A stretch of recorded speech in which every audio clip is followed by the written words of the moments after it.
Hi, hey, it's another white guy. Okay, good to be here. My name's Drew Lynch. I stutter. I have to say that every show, otherwise people look at me like, does he know?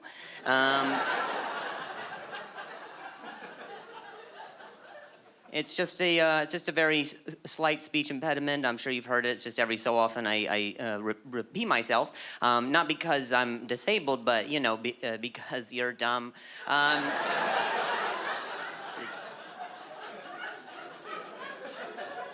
Did you get it? So I go to speech therapy and regular therapy because I want my problems to sound good. And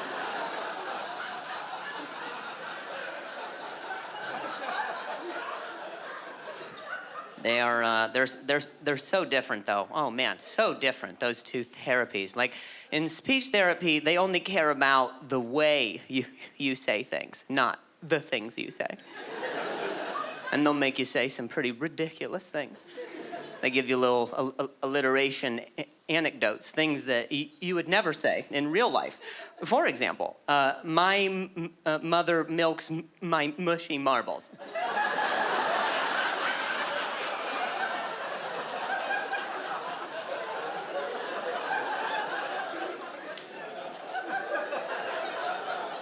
They're like, that sounded good. I'm like, did it? Did it? Did it? Did it? Did it? But it's celebrated. In speech therapy, they're like, Drew, that was amazing. Anytime you get stuck, you remember that exercise.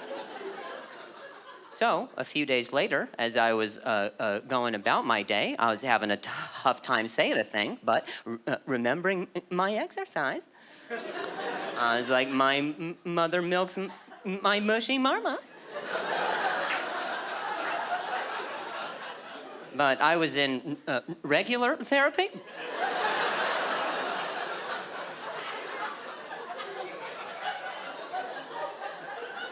Didn't quite get the same reaction. My therapist was like, what was that? I was like, sorry, that helps me out.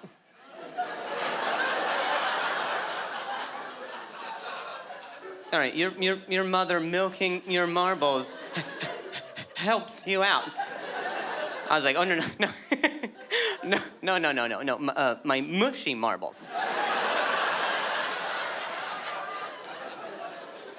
You know, my dad does downward dog and dresses in drag. He's like, that's another one of your exercises? I was like, nope. We're back to talking.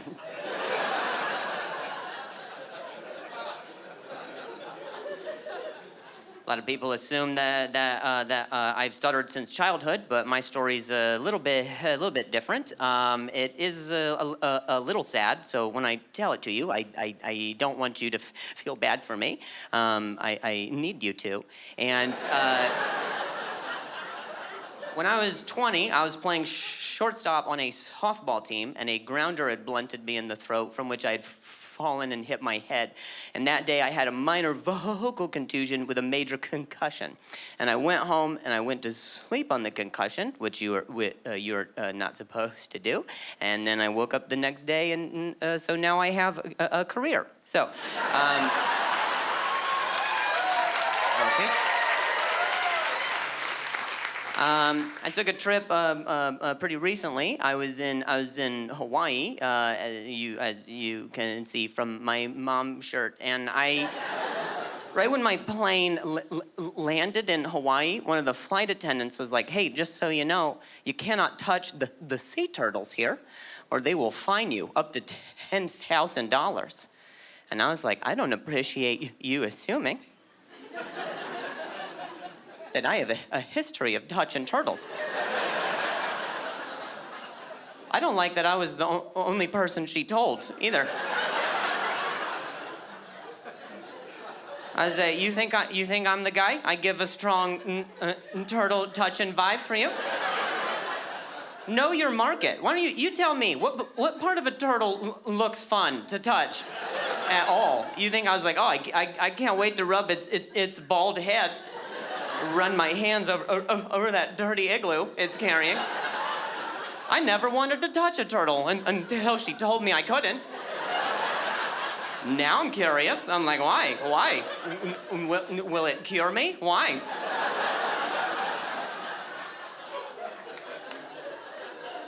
$10,000, man, for touching a turtle. Immediately, I was like, what's the fine for spanking them, do you think? Is it...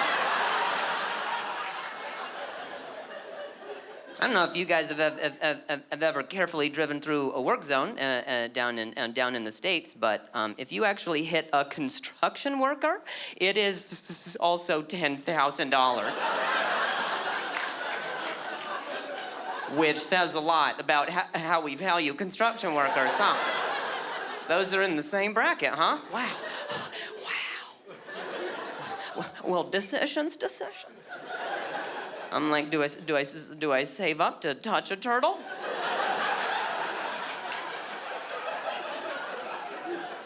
Or do I hit a guy holding a sign that says slow? It is tough. It is a conundrum. What happens when a turtle hits a construction worker? What do we... I can't imagine how much Mario owes. Oh my God.